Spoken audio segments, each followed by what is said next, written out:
సాధారణంగా ఎలుకలు పంట పొలాలను నాశనం చేస్తూ రైతులను ఇబ్బందులు పెడుతూ ఉండడం చూస్తూనే ఉంటాం. దీంతో వారు వాటిని చంపడానికి ఎలుకల మందు పెట్టడమో లేక పిల్లుల్ని పెంచడమో చేస్తుంటారు. అయితే ద్వీపదేశమైన తైవాన్లో మాత్రం రైతులను ఇగ్వానా అనే జీవులు తెగ ఇబ్బంది పెడుతున్నాయట. దీంతో వాటిని చంపేందుకు ఏకంగా ప్రభుత్వమే రంగంలోకి దిగింది.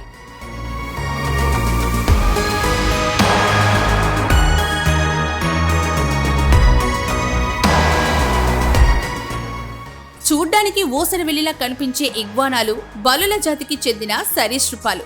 ఇవి ఆకుపచ్చ రంగులో మాత్రమే ఉంటాయి.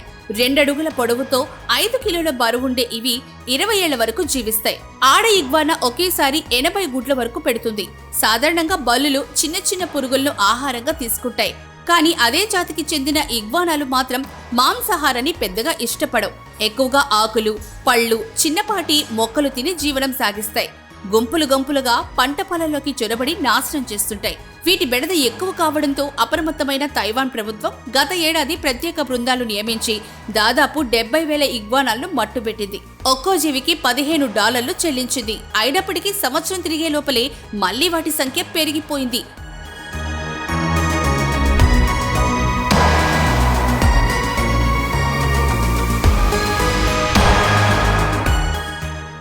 వ్యవసాయ రంగాన్ని తీవ్రంగా దెబ్బతీస్తున్న ఇగ్వానాలను అరికట్టేందుకు తైవాన్ ప్రభుత్వం కీలక నిర్ణయం తీసుకోనుంది. సుమారు 1,20,000 ఇగ్వానాలను చంపేయాలని యోచిస్తోంది.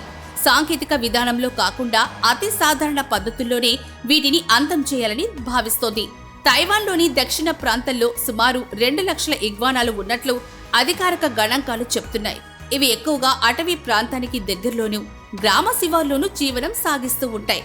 వాటి గూళ్లను గుర్తించడంలో సహకరించాలని స్థానికులను ప్రభుత్వం కోరుతోంది. విషపు గుళికలు కాకుండా ఈటెలు, బాణాలతోని వాటిని చంపేలా మార్గదర్శకాలు జారీ చేసే యోచనలో ఉన్నట్లు తెలుస్తోంది.